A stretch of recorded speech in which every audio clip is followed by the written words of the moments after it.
The following podcast has been rated R because we say fuck a lot. What's the big deal? It doesn't hurt anybody. Fuck, fuckity, fuck, fuck, fuck. Parental guidance is suggested. Hi, this is Uwe Boll. If you want to help support the podcast on this network, go to rogueintel.com. Thank you and go fuck yourself. TableReadsPodcast.com. Lights, camera, action.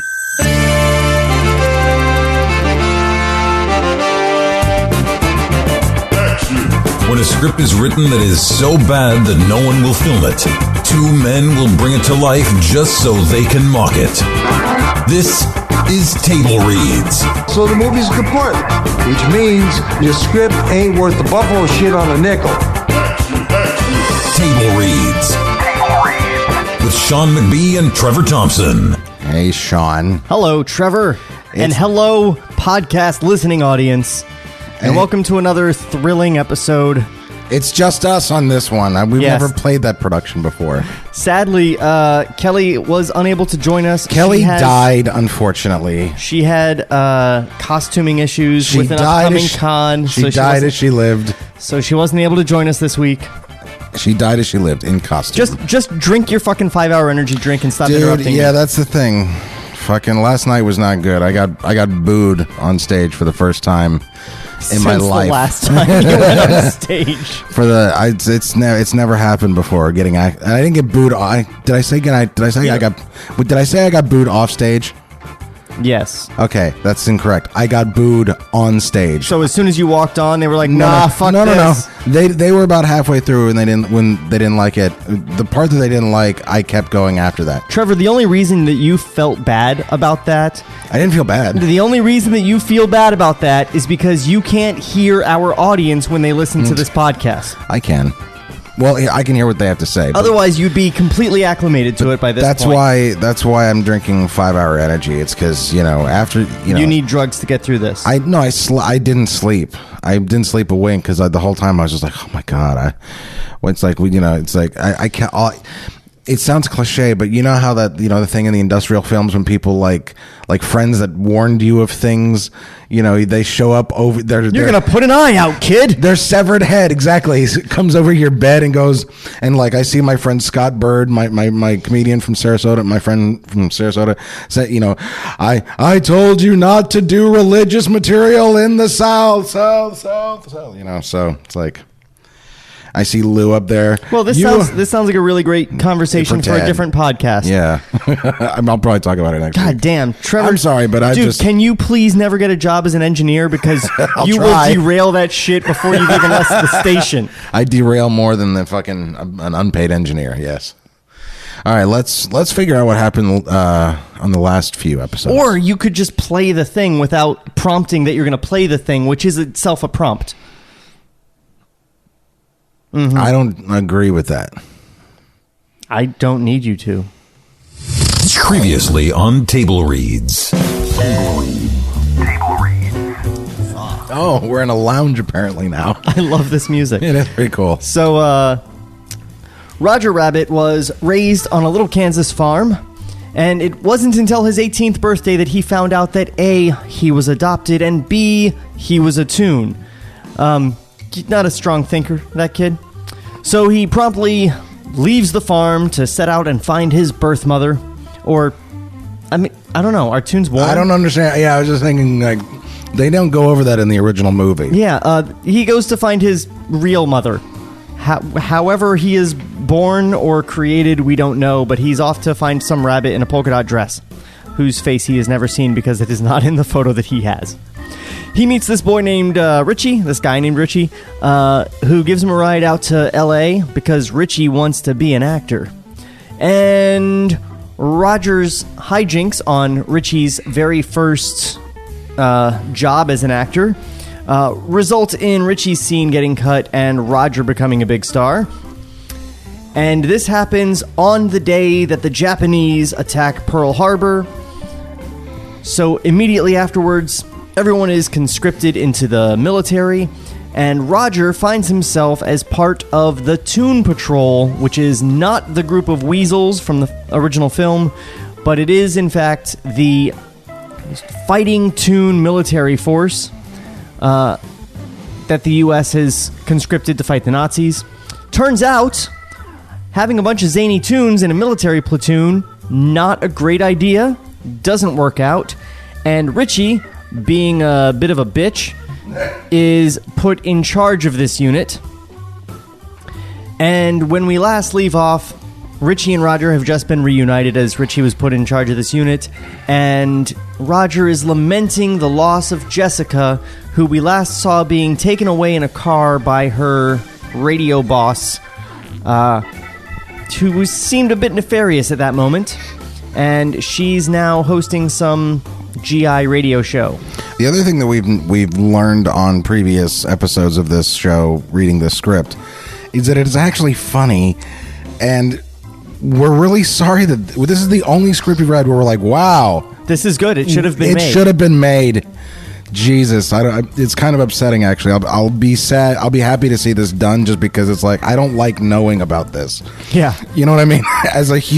We're both huge Roger Rabbit fans. Well, over the years, we've heard so many rumors of Roger Rabbit sequels and prequels, and we've always been like, yeah, I hope they never fucking do that. Yeah, the only thing that ever but gave me... But now that we're actually reading it, we're like, why didn't they? Yeah. Like, the only thing that gave me hope of anything that I saw other than this, before this, was there was a few things that leaked out tests. On the animation tests that were promising, but it's like, still, why are you doing it? They could do this script. Yeah. Still. It would work. Because all you have to do is cut out a gratuitous Eddie Valiant cameo. And it would be more accurate than the other Pearl Harbor movie. Yes. But not being a sequel means that they don't have to worry about Eddie Valiant and Bob Hoskins being dead. That's right. That's the other thing that works here, too. God damn it, dude. They need to fucking do this. And, there is an Eddie Valiant cameo, but that cameo would have to be cut anyway because it didn't work.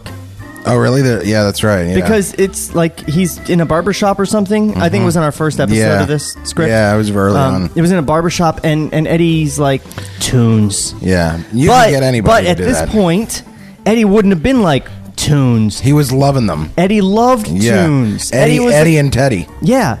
Teddy was still alive at this point in 1941. Mm-hmm. Actually, do we know that that's true? How long ago did his brother die? We never. Not that long ago. It was that fresh? The wound was that? I don't know. Yeah, because think about it. Because Roger didn't know about it. A lot of people didn't know about it. Dolores seemed to be the only person that knew about it. That's right. Roger was like, everybody knows when a Toon's in trouble, there's only one place to go. Valiant and Valiant. Not anymore. Get out of that chair! That's my brother's chair. By the way, say, where is your brother? He seems like a serious and sober fellow. We could do the whole movie, actually. But you know what? I always thought there was going to be a plot point there that there never was, because when Roger removes his hand, he leaves fingerprints behind on the chair. Right. Like, very obvious fingerprints. I thought that was going to be found as evidence, and it was going to be the whole thing. Yeah, because they have paint from the rabbit's glove. Yeah. Stuff like that, so, But, I mean, at the end of the day, it is a clever movie, but it is a clever family movie.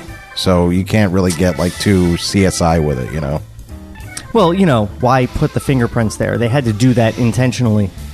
Yeah, but for effect only. They weren't telling any story points with it. No, I think there might be a scene that was cut. I don't know, man. The only scene that was cut was the pighead sequence. Right after that, there was the weasels come in. So maybe one of the weasels spotted some fingerprints. Maybe, I don't know. Could have just been a little bit trimmed out of that scene, I like it, though, just because it sounds like the beginnings of a Cracked article. Like a new theory about, a lost scene because of this one effect. I love shit like that. Anyway. Well, if I ever meet Bob, I'll ask him. Yes. It's possible. He would probably know exactly what you're talking about, too, without too much explanation. Oh, and I have to say, it's very, very unfortunate that Kelly's not here for this episode, because I know that this episode is going to start with some Jessica. Yeah. So I'm going to have to do my best. Your voice is just too deep for it. I got it. Fade in. Exterior, chateau, day. A huge converted chateau on the outskirts of Berlin. A stone wall encircles the inside. Oh, that's right. Her radio boss guy was a secret German. So he's been he basically took her to enlist her into doing propaganda for the Nazis, I guess? Probably. Oh, man, that's dark as shit. A stone wall encircles the entire property. Yet another reason this should be made. There are a half dozen radio antennas on the roof, and the main antenna, several 100 feet high, is nearby and surrounded by barbed wire. 2 flags bearing swastikas are suspended over the front wall. The main gate is guarded by Nazi stormtroopers, checking vehicles as they pass. We hear Jessica's sultry voice as a song fades. I'm back, fellas. Oh, and I heard about that nasty weather you've been having. Wouldn't you rather be sitting home in a hot bath right now with someone like me? You wash my back, I'll wash yours. Interior, Chateau Ballroom, day, which has been converted into a large military communications center. We see Why was that funny? Because the way you said it. Okay. We see transceivers, teletypes, phones, desks, German... desks. I don't know why I think it's funny that Desks! there are desks. German soldiers moving about. We pan to a corner to reveal Jessica sitting in a small booth, reading copy into a mic with another swastika attached to it. Man, Jessica Rabbit reading into a swastika microphone. Dark. I want this movie made so bad, dude. A red light near the mic is on. Even a big, strong man like you needs a little tender, loving care. And while you're out in the mud and cold... Actually, she's on the radio, right? Yeah. No. She's on the radio. She's not on a walkie-talkie. This is a broadcast with an antenna several hundred feet high. And we're in the studio with her. She's not... We're not watching some soldier in the trenches listening to her on a tiny radio. Studio. That's right. Yeah, we are. Sorry. And while you're out in the mud and cold, your leaders are sunning themselves down in Malta. I wonder if they care about you as much as I do. This is Axis Annie sending you another warm melody. Okay, so what they're doing here is the Germans have enlisted her, or I guess kidnapped her and forced her, right, to read these sultry things to demoralize the English troops, or the Allied troops. Right. The English and Americans. And the French. Yes. And the Russians. You know. I'm trying to remember all the Allied. Anyway. Pretty much everybody but Italy, Germany, and Japan. Yeah, so fuck you, Malta. A song starts and the red light goes off. She crumples the paper she was reading from, looks up as a door opens, and a smiling Otto enters the booth, giving her polite applause. Yay. Remember, read him as a German now because he's revealed himself to be a German. Okay. God, I hate you for this. Oh, no. Hang on, let me turn this down a little bit. This music is, really loud for some reason, and it's, low. Sorry. I hate mouse control to Major Tom. Oh, no, I thought you were finally beginning to enjoy your stay with us. You know, Jesse, it's not unusual for kidnapped victims to develop a fondness for their... Wait a minute. He's on a tune, is he? No. Okay, I'm kind of doing him cartoonishly, but anyway. The only German accent you know is cartoonish. Yeah, and let's be fair, it is a kind of a cartoonish accent. Also, you're not really... If you were doing him as a tune, you'd have been doing him as Dr. Scratch and Sniff, and you weren't.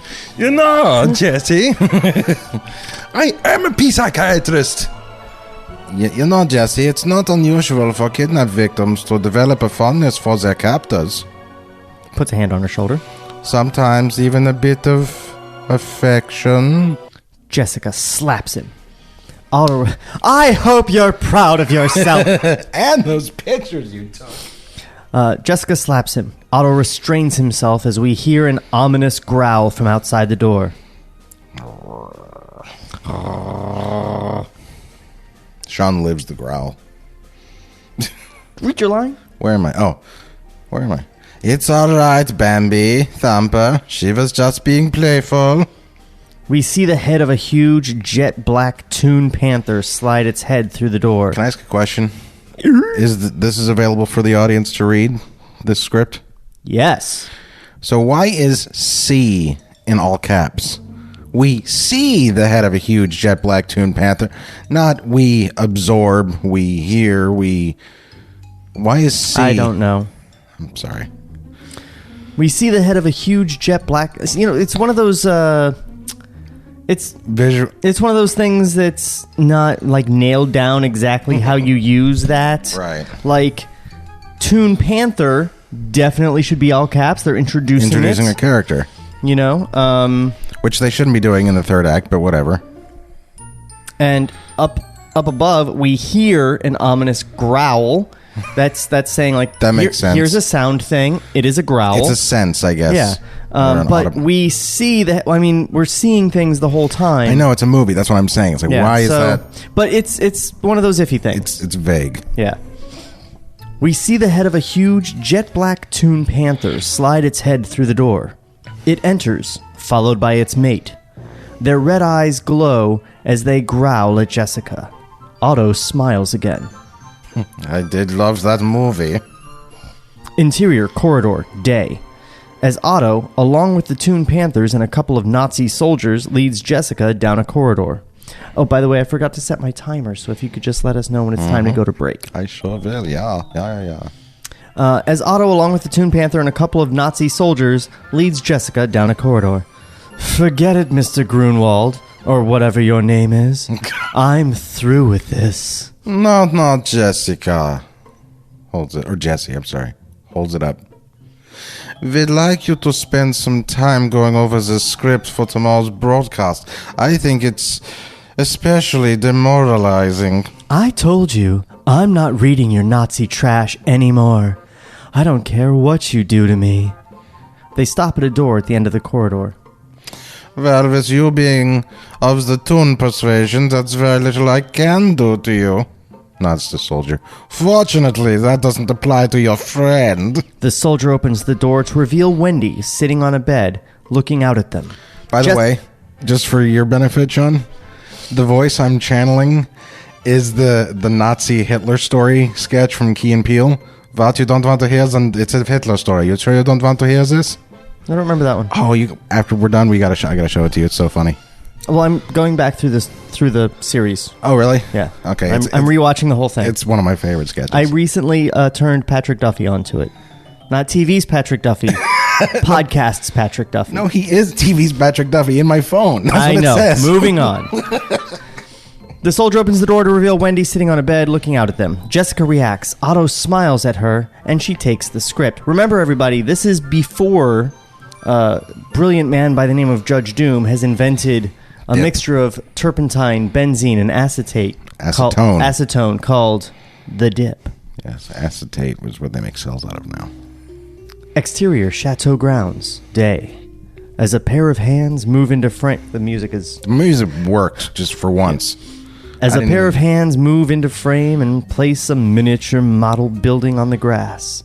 Pull back to reveal two German soldiers in the middle of a large field, placing a few tiny human figurines in front of the model. Interior, Jessica and Wendy's quarters, day. A comfortable room in the chateau overlooking other grounds. Overlooking the grounds. That's what it says. It does say that. There is a door leading to a bathroom in the corner. Wendy is lying on her bed, reading Jessica's script, as Jessica looks out the window at the activity in the field beyond the courtyard. What's going on out there? I can't believe this crap they make you read. I have to. Otto keeps saying he'll do something to you. Still reading. Let him try. I'll kick him in the Nazi nuts. Wendy! Did Kelly have a specific way she was doing Wendy? Just high and squeaky. Okay, I can't do that. All right, Wendy. Interest peaked. Jess, listen to this. Reading script. Our heartfelt condolences go out to Eleanor today. Did you hear, boys?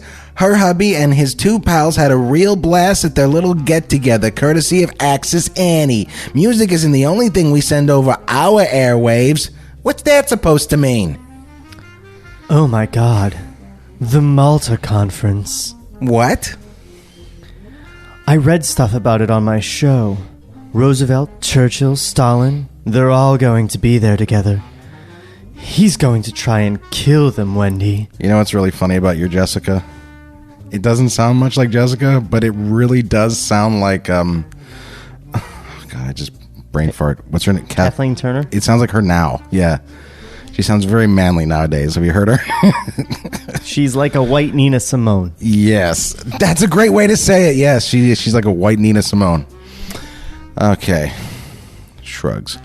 What's he gonna do? Send a bomb through the radio? Suddenly, we hear the high-pitched whine of a small engine, which gets louder and louder. Wendy reacts, crosses to the window, and they look out together. Their POV, as we see a small model plane, about 12 inches long, zipping over the courtyard. When it gets over the field, it quickly climbs to an altitude of 200 feet, then turns downward again, heading straight for the model building, where it impacts with a tiny explosion, and we suddenly see why this movie didn't get made, because 9/11 happened. Yep. Where it impacts with a tiny explosion, destroying the model building and scattering the figurines. We hear applause and cheers from the soldiers standing at the edge of the field. Yay.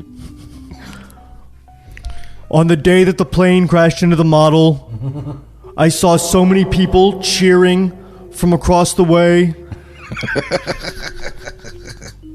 Except this time it happened.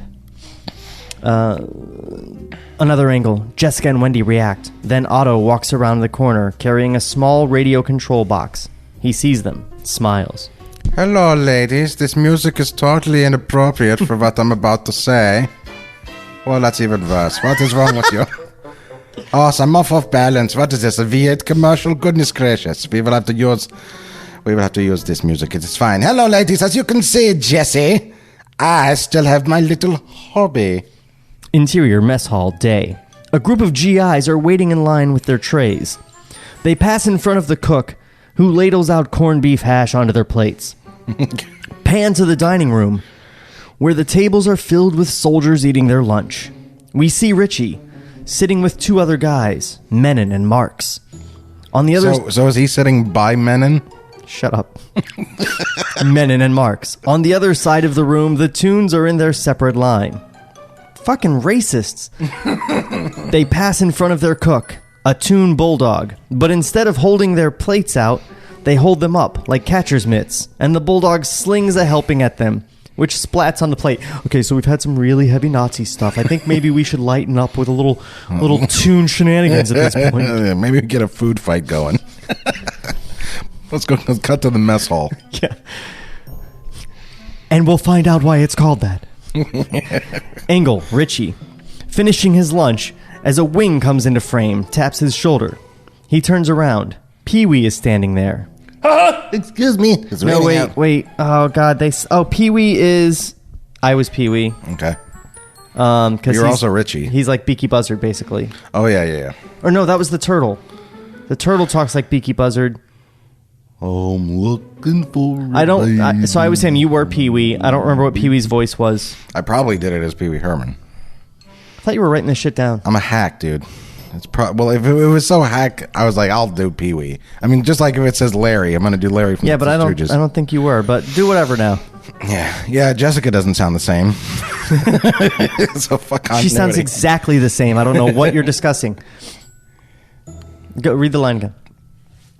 Excuse me, it's raining out. Okay. I don't know. Oh. My wing struts might rust. Oh, that's right. He's a plane. Oh, yeah, that's right. He's a talking plane. When it said a wing came in, I thought a bird. I did too, actually. Yeah. So what if they do? And you're the one who's scared to fly? You can wait over there till it stops, okay? Pee-wee nods at him, starts walking to the corner. I guess I'm Marks. Is that a new character? There's Marks and Menon. They're just soldiers, random soldiers. Want to see a happy landing? Mark sticks out his leg and trips Pee-wee's wheel. He crashes nose first into the floor. The Toons react as some of the human soldiers laugh it up. Have a nice flight, Ace! Pee-wee gets up. His propeller is bent and crumpled. Richie crosses to Marks as we hear angry rumbling from the Toons. All right, settle down. It's over. Go on, eat your lunch. That was a real cheap shot. You hear this guy? We ticked off Chicken Little. Marks rises, crosses right up to Richie's face. You were too yellow to fight when it counted, wacko. You want to start something down here? Blackie cat. Yeah, that was also Kelly. Oh. You want I should cross a few paths, boss? The tunes start rumbling again, ready for action. I said shut up! You guys keep to your side of the room. That's an order. I don't want anybody touching this guy. Except me. And with that, he punches Marks in the stomach, sending him reeling to the floor. The tunes cheer. Marks scrambles to his feet and leaps on Richie. They start pounding the crap out of each other as the humans cheer on Marks and the tunes cheer on Richie. Two MPs run in, try to break it up, and instead get decked themselves as the brawl and the cheering continue. Yay, cheering! Interior stockade day. As the two MPs open the door to a cell and toss a barely conscious Richie inside. He's had the crap kicked out of him. Interior barracks night. Swifty Turtle and Blackie Cat are sitting at a small card table. A portable radio sits on one of the cots, playing music.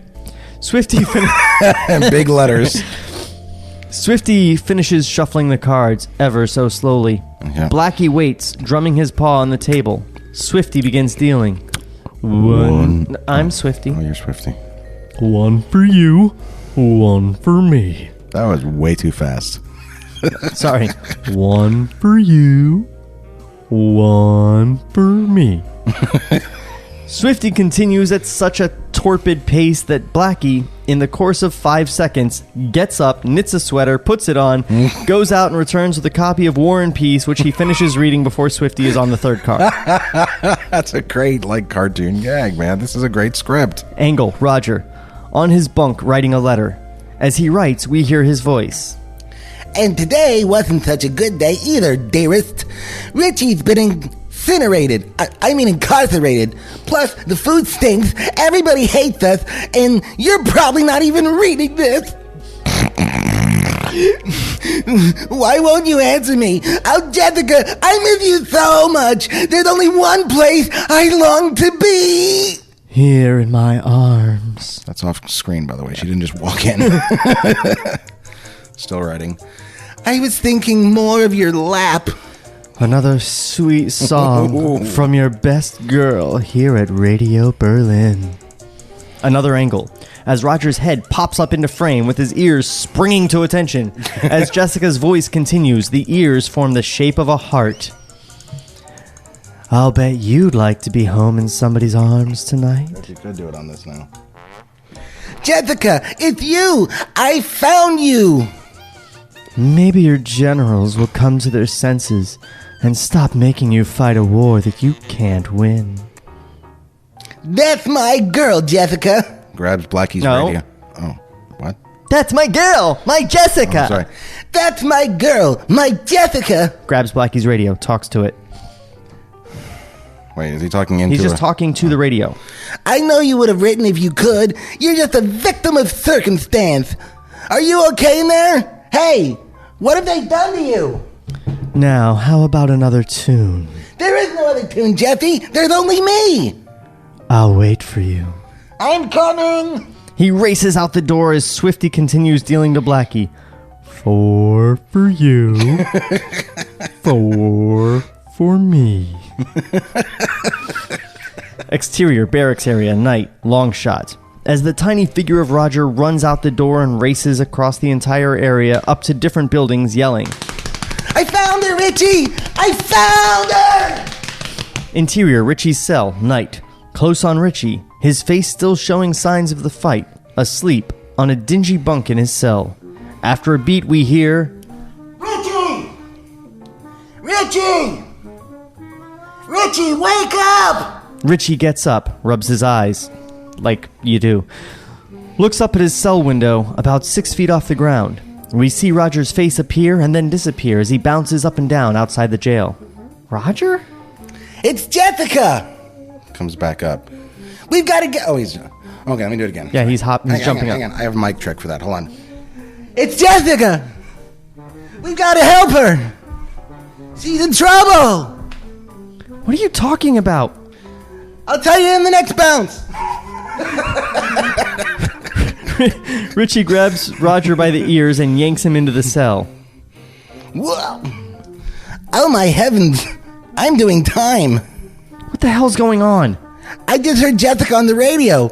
The Nazis took her to Germany and they're making her say bad things. We've got to save her.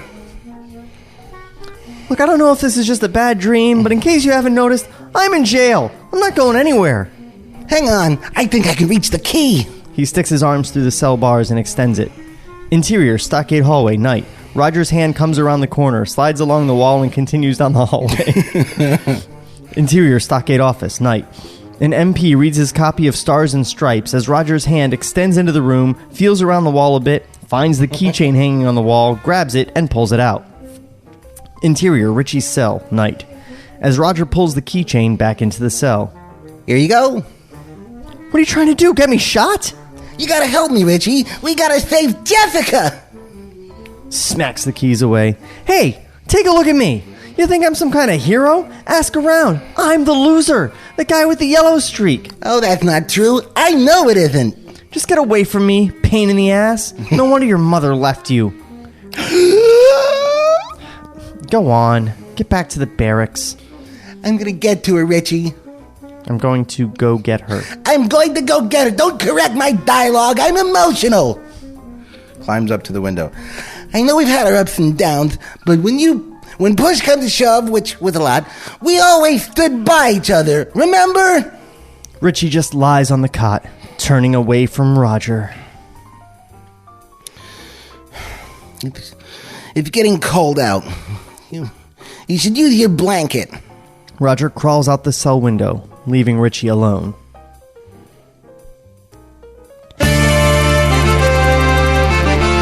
Table Reads will return after this brief word from our sponsors.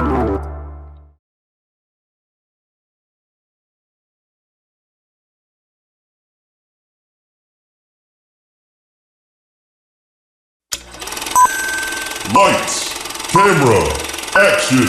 So the movie's kaput, which means your script ain't worth the buffalo shit on a nickel. Now, back to Table Reads. Now part of the Rogue Intel Podcast Network. Actually, I'm going to have to change that up eventually because it's weird that he says now part. It's like, yeah. In a year, it's going to be like, oh, we're still just now a part of the Rogue Intel Network. We're happy to be here. Don't get us wrong.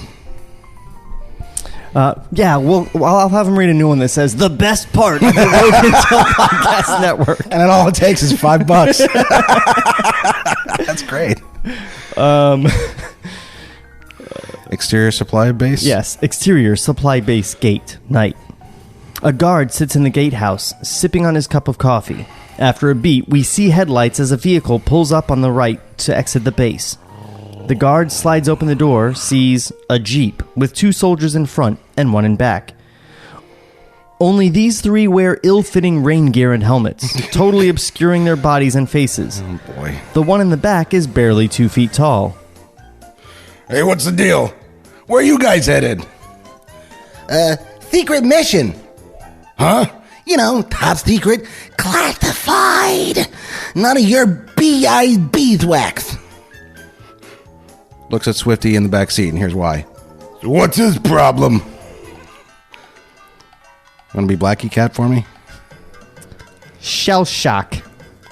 Hey, what the hell is this? What's going on? He reaches down, pulls off Roger's helmet. You're a Toon! You can't drive this! Floors it. Oh, yes, I can. The Jeep lurches forward and crashes through the gate. Roger promptly loses control and swerves into some empty oil drums. The 3 Toons are thrown out of the Jeep as we hear the guard blow on his whistle, call out to some others. I really wish I had the goofy yell. Oh! That whole fucking... Hey, we got some AWOLs! Blow whistle. Hold it right there! I told you we should have swiped a tank.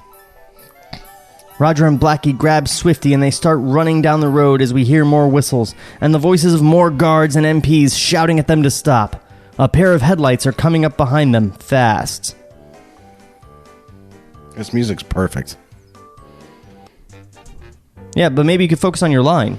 I have a line? Yes. Jeepers, it's a line that I missed. And it's a Jeep. Just read the whole line. Jeepers, it's a Jeep. It's a good line. The good line. I fucked it up. Hit the dirt. They dive into a ditch on the side of the road. Exterior ditch, night. The three of them huddle, keeping low as the headlights approach. We hear guards' voices, more whistling from the base. The Jeep swerves towards the ditch, screeches to a halt, its headlights shining right on them. They look at each other, realizing it's all over, and slowly rise. A figure gets out of the Jeep, moves in front of the headlights. You want to get your toon asses in here? We got a lot of ground to cover. Richie! The three toons and the one human pile into the Jeep, and it speeds off into the night. Exterior, back road, day. A deserted little dirt road, away from the main thoroughfares. The Jeep comes around a corner with its 4 occupants inside. Richie pulls off the road and down into an embankment. Exterior, side of road, day. As Richie and the 3 toons cover the Jeep with branches and shrubs to camouflage it. But, Richie, what are we doing? We're going behind Emily... We're going behind Emily lines. We're going behind enemy lines, stoop. You think you can drive this thing? I'm going to start saying stoop from now on. But, Richie... And will you stop saying that? But... Come on, hurry up, to Blackie. You're Blackie again. I'm Blackie again? Yeah, that means you're Roger and Blackie, and I'm Swifty and All right. Richie. You were Blackie Cat before, though. Yeah, because I was covering for you, because you were reading 4 characters in one scene. I can do it. I'm coming. Yikes. They continue to cover the Jeep, a beat. Then we see Roger standing there, barely able to contain himself. But All right, go ahead. But Richie, without the Jeep, how are we going to get to Berlin and save Jessica? Exterior, country road, day. Well, we don't need to answer that question. A caravan of German military vehicles makes its way up a narrow 2-lane highway. Supply trucks, a troop transport, and finally, an open staff car. Lagging behind the rest of the group, we see a small ditch by the side of the road. Interior, staff car, day, moving. Occupied by the driver, yeah, Yeah, that would be, a young soldier, and a Nazi lieutenant in the back seat. The driver checks his watch, talks in German. We should be in Gothenburg by nightfall, sir. Fine. Closes his eyes. Wake me up if we win the war. The driver turns, nods to him, and then looks ahead again, just as his POV, a rabbit, is tossed up from a ditch, landing on the road right in front of him. The driver panics, slams on his brakes. We hear a thud. This is the running joke of the movie. Yeah. Exterior, side of road, day. On the cut, we see Roger sailing through the air into the distance as the out-of-control staff car swerves from side to side, then careens off the road. Exterior, staff car, day, moving. Only Richie is at the wheel this time. Buttoning up his new Nazi uniform, he upgraded. As Swifty and Blackie sit in the back seat, Roger sits in front, still a bit dazed, with a few bells circling his head. What do we do when we get to Berlin, Richie? He's not I say we drunk. blast him. Pipe down, I'm trying to think. Exterior, side of road, day, drive by. As the staff car whizzes by, we pan to a small sign that reads Berlin, 187 kilometers. We hear their voices. Swifty, show Richie all the neat stuff you got under your shell. Would you guys just shut up? Off screen.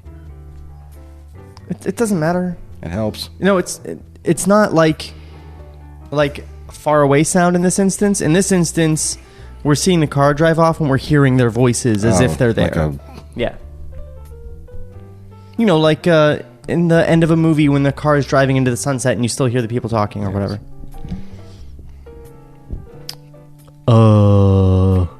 Are we there yet? Exterior Chateau Day establishing. Sorry, I really liked my reading of that with the That's T a good at one. the end. With it. Interior, Otto's office, day. Massive, with elegant Perfect music, right? This Every is once in a while, the music. This is the perfect ominous Nazi office music. I'm even more scared of them. Massive, with elegant gilded furnishings. Otto is sitting at his desk. His side de camp, Corporal Gottfried, you know you're gonna do that voice, don't you? is in the corner next to a cart upon which we see some fresh cuts of meat. Gottfried tosses some into the air, and Otto's Toon Panthers leap into frame and grab it in their jaws. One turns to him, growling for more. Enough for today! Oh, little kitty still hungry? Come on! Up, kitty! Do a trick! With him, it's hard to do Gilbert Gottfried and German at the same time. Yeah. With a massive... I applaud your effort. With a massive swipe of its huge paw, the panther grabs the meat, and in the process he slashes Gottfried's entire arm, leaving it shredded and covered with blood. Damn.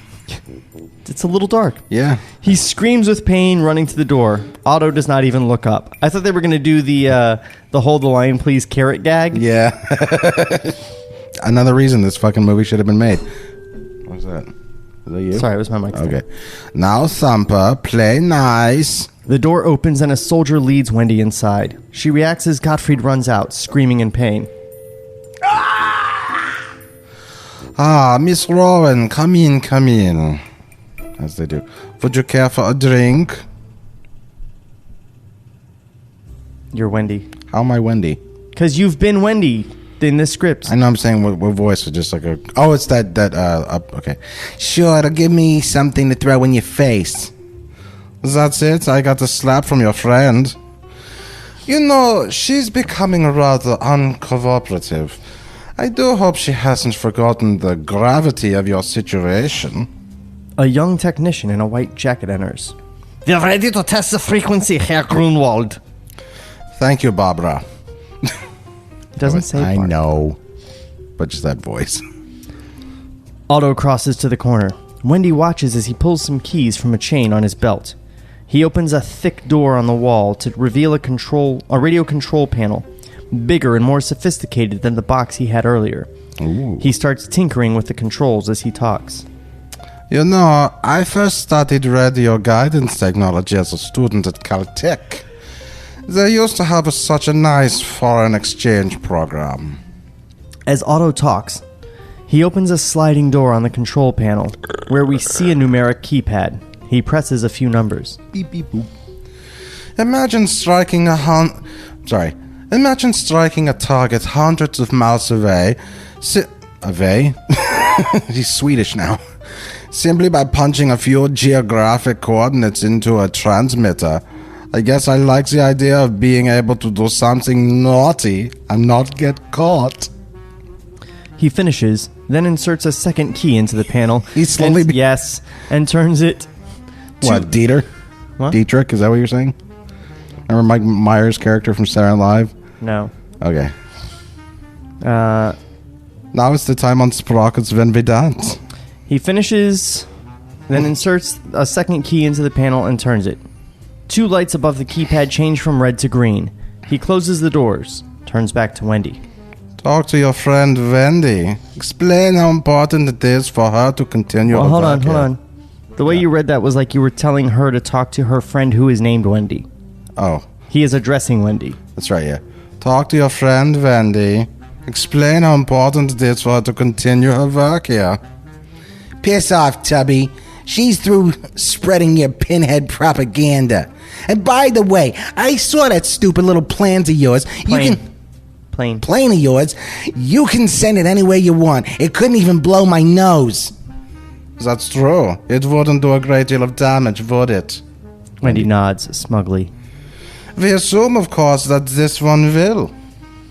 He steps to his window, draws up the large curtain to reveal Wendy's POV. Outside Otto's offices, being worked on by technicians and guarded by soldiers, we see a monstrous cousin of one of the Nazis' infamous V-2 unmanned rockets on an angled platform. It's 30 feet long, with radio guidance antennas protruding from its fuselage and a swastika on its tail. Wendy reacts, stunned. Otto turns to her, smiles. Ain't she a honey? Exterior, front gate, day. 2 stormtroopers are patrolling the gate. CK427, why aren't you at your post? Everything's fine here. How are you? 2 stormtroopers are patrolling the gate at the front of the chateau. A motorcycle with a sidecar pulls up. Holds up pass in German. Papers for Herr Grunwald. The soldiers wave him through. Then a small lorry pulls up. Lorry driver holds up pass in German. Meat delivery for the kitchen. The soldiers wave him through. Another beat. Then the squad car pulls up with Richie alone at the wheel. Wait. Yeah, Richie. It says squad car. It's meant to be staff car. Oh. Richie waves in English. Hi, I'm here to rescue Jessica Krupnik. Listen, could you guys get a little closer together? What? Who are you? Just a little closer, okay? The soldiers exchange looks, slide their rifles off their shoulders. Blah. They approach Richie, stepping closer together. Show your pass immediately. That guy works at Radio Shack, by the way. That's perfect, thanks. Blackie Cat appears from behind the staff car, casually prances in front of them. Instantly, a sofa falls into frame from out of nowhere, landing right on top of the stormtroopers. Roger pops up from the back seat. He and Richie hop out and start dragging the unconscious soldiers behind the gatehouse. See, I thought he was going to bang their heads together. I thought that's why he was getting them close together. It's even better. But Blackie just walks across.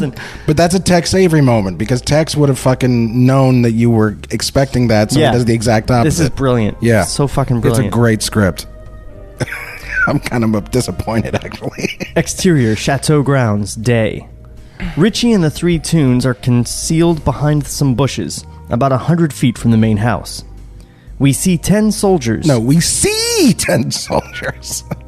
You got to get over it. I don't know why. It's silly. Move past it. Yeah, because it happens again later.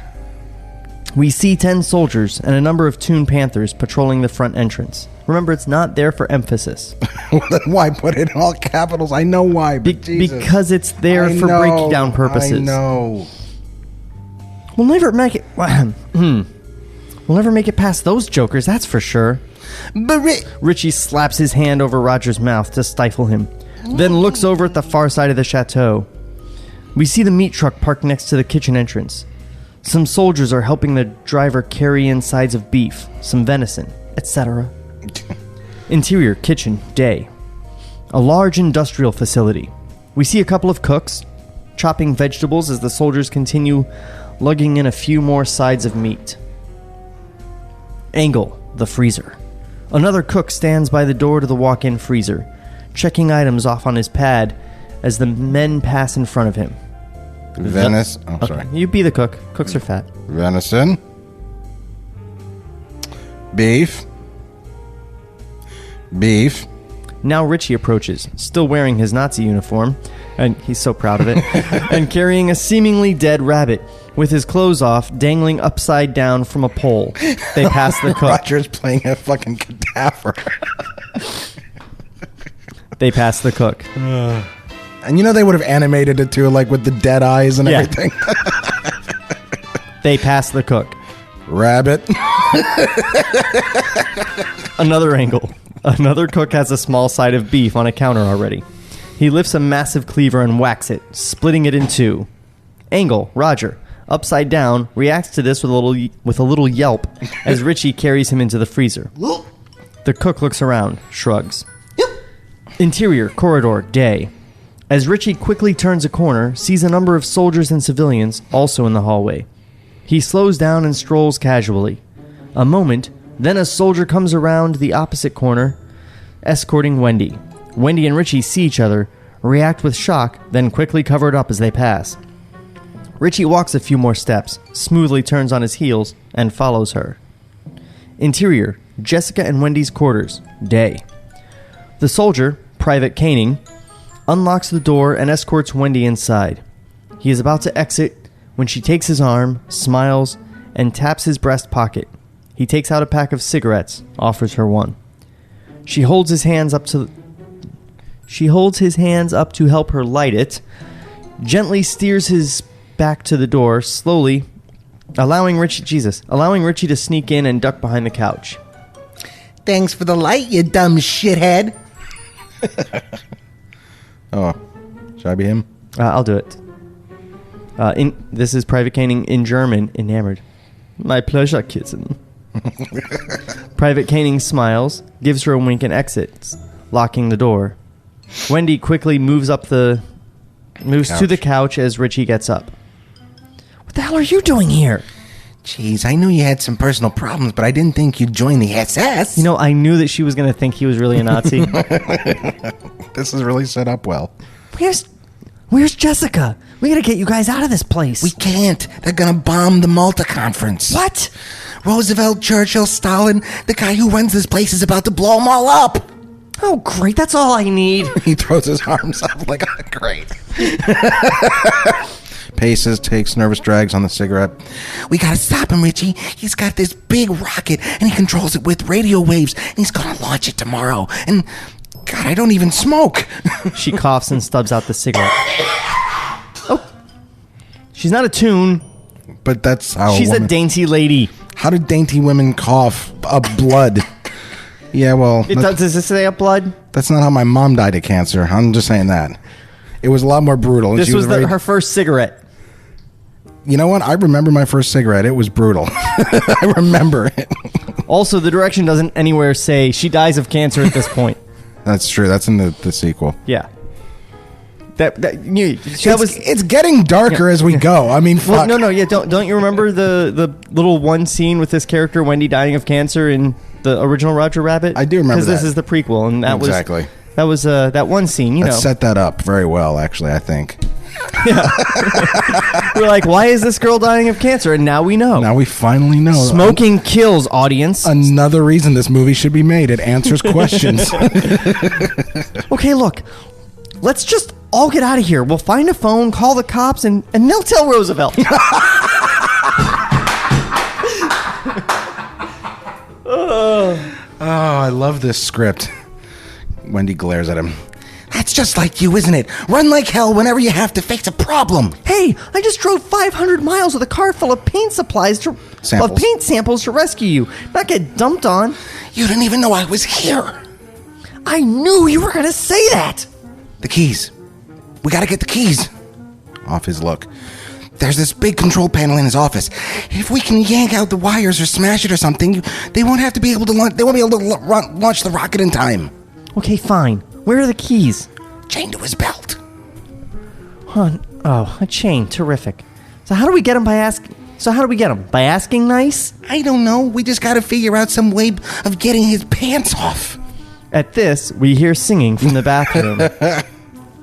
You had plenty money back in 22. Boom, boom, boom, boom. You let other woman make a fool of you. Why don't you get? Oh, we got it wrong. Give me some money too. Yeah, they skipped a line. Whatever. Maybe they didn't have the rights to the song, so they took out the key line. The bathroom door opens and Jessica enters wearing a terry cloth bathrobe. Oh my God, she's wearing a Muppet. That's dark as shit. It's so dark. And plus, it's the remnants of the Toon Muppet War. Exactly, and that's what would happen is that if they did it now, they would have a 2D animated Jessica with a 3D towel with like a puppet, like with the eyes still on it, those two ping pong ball eyes in the back, and black sticks just hanging. Wearing a terry cloth bathrobe, her hair wrapped in a towel. She sees Richie, reacts with a start, and modestly pulls the collar closer around her neck. Wendy looks at her, considers for a couple of beats. Exterior, Berlin Street, night. The street is deserted, save for a couple of pedestrians. We slowly pan across a row of shop windows. First, a drugstore, where we see a display of various cosmetics. From behind the display, a Toon cat paw reaches in and snatches some lipstick and mascara. Continue the pan to a shoe store window, where a Toon turtle foot snatches a pair of high heels. Continue the pan to a woman's clothing... Oh, wait. Did I fuck up? I don't know. Continue the pan to a woman's clothing store where the cat paw appears again, reaching in and examining a row of dresses on mannequins. First, a matronly-looking blouse and a skirt, then a somewhat severe-looking business ensemble, and finally a slinky, low-cut red dress we've seen before. Yes. The paw gives us so-so gesticulation to no one in particular. You know, one of these. Okay. A little rocking back and forth. I got you. We hear... better than nothing. The paw begins to pull the mannequin back behind the display. It's Blackie Cat, by the way, folks. Yeah, they got that. It's a black cat paw. Oh. And this is the only black cat that's been established. I really haven't established his voice, though. It kind of keeps changing. Yeah, it's very Brooklyn. Yeah, but it's what it's supposed to be. Yeah, but I was doing a better job earlier. And you were, and then you handed it off to me, and then you got it back, and you sucked. I don't know. You know what? It was fine when I gave it to you. Fucked it up. Gave it back to me all fucked up. You dropped it. Interior, Jessica and Wendy's quarters, night. Close on Jessica, as Wendy helps her put on a false eyelash. Richie is standing by the... Just one. Yeah, she's going to go out with the droogies. Richie is standing by the sofa, and Blackie is next to the window, pulling Swifty through the bars and helping him remove the high heel shoes from inside his shell. Jessica still wears her robe, and her hair is pinned up. Now remember, you don't have to do anything with him. You just have to get his trousers off. But you're the pretty one. Why don't you go? Wendy must be super fucking hot. Because goddamn. I think the idea is Jessica has a low self-esteem. Oh, yeah. Sure. Oh. Because he likes you. He keeps making passes, doesn't he? She should say Donnie. Donnie? Yeah, I know. Come on, let's be honest. We're all picturing Cyndi Lauper. Oh, he's just having fun with me. Besides, I couldn't seduce anybody. Jesus. That's like the first unattractive thing she said because she's overdoing the modesty. Yeah. Like Taylor Swift at award season. Wow, look at me. Making Taylor Swift references. I don't even know if it's accurate. It is, actually. That's what's shameful about it. Of course you can. Turns to them. Don't you think she's attractive? Oh, sure. Absolutely. Remember, Richie's a racist. Come on, Swifty. Oh, yup. Yup. I just read my line. Yeah, I'd give her a tumble. Just try on the dress, okay? A look from Jessica. Come on, Jess. You can do this. I know you can. Oh, okay. Wendy gets her up and they cross to the dressing screen. Just think Veronica Lake. Remember, if you think sexy, you'll be sexy. Jessica moves behind the screen and the rest of the group gathers next to the sofa. Well, we got a plan B. Blackie Cat does not sound like that. He doesn't have that gruff voice. How we got a plan B? Shut up. Angle, the screen. It is of an opaque material, so we can see Jessica's silhouette. That's not what opaque means. Yeah, right. But okay. She removes the pins from her hair. It tumbles down onto her shoulders. I'm telling you, this is a complete waste of time. She slips out of the bathrobe. It drops to the floor to reveal the now legendary figure. The dress slinks up to the top of the top of the screen and disappears. It's a weird direction. I don't get what's happening. I get what he's trying. Oh, it's because it's dangling over and she's pulling it from. Okay, I got it. Yeah. You guys better not laugh, okay? Angle, the group. Just watching this, agape. Even Wendy. I got feelings I never knew I had before. After a beat, Swifty falls backwards, rocking back and forth on his shell. Interior. Nope. Fade out.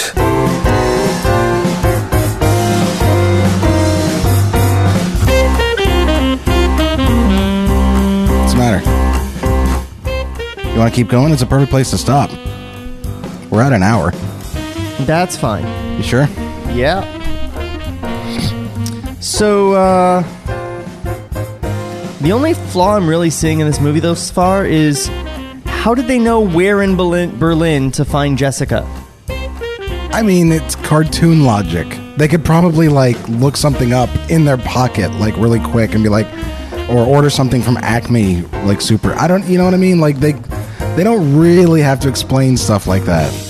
Maybe it's the only radio broadcast center in all of Berlin. Maybe. I don't know. All I know is that I keep liking the script. I really am enjoying it. It's really good, and he really understands cartoons. Yeah. Who wrote it again? Do you remember? I forget his name at the moment, but he's good. He really is, yeah. He ain't no Jonathan Gems. And it's not the people that did the original either. The two guys that did Jeffrey Seaman and anyway, some other guy. But yeah, it's good, and it should have been made. And I want our listeners to know that the next script we're going to read, I assure you, is fucking terrible. I haven't read it, but I've read enough about it to know it's going to be bad. You will not have to suffer through another good script for a while. And can I also ask you this? Since I don't know about the audience so much, but certainly I feel like we didn't really quench the thirst for a bad Toon movie. And there's legends on both sides of the fence for the original Cool World script. Some people think that if you don't like the one that's out there, it's because you don't know anything about the original script. And there are others out there who are like, if it would have been good if they did the original script, they did Bakshi's original idea. So if you could find it, I'd be really curious to see, because it could be crap. Huh. The idea is a good idea, though. It was supposed to be the first live-action animated horror film. Interesting. I'll have to see if I can find it. In the meantime, please, listeners, next time you're purchasing something online, go to rogueintel.com/Amazon. Yes, you just throw in your affirmative. They're good people, man. Throw in your affirmation in the middle of me reading a web address. That's helpful. Wait, hang on. What is it? No, I'm not. I know you too well. Check out our other podcast, Touche El Douche. You can find that on iTunes. Just type in Touche El Douche. If you don't know how to spell it, get smarter. Or type out Touch Eel Douche. It's actually the same thing. Yes. You know what? While we're talking about tunes, I think it's important to note that Trevor has another project called The Looney Tunes Critic. That's right. You can find that on YouTube at youtube.com/Ferris Wheelhouse, along with the other Ferris Wheelhouse YouTube videos.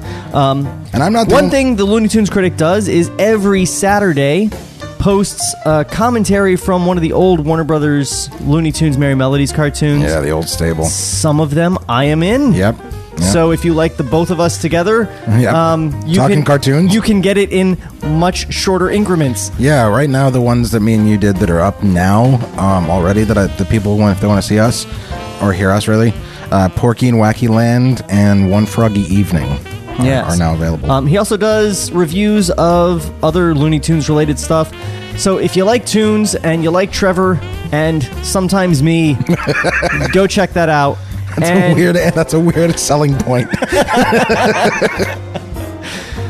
It's why true. do shit normal? Exactly. Fuck normal. Exactly. And we'll see y'all next week.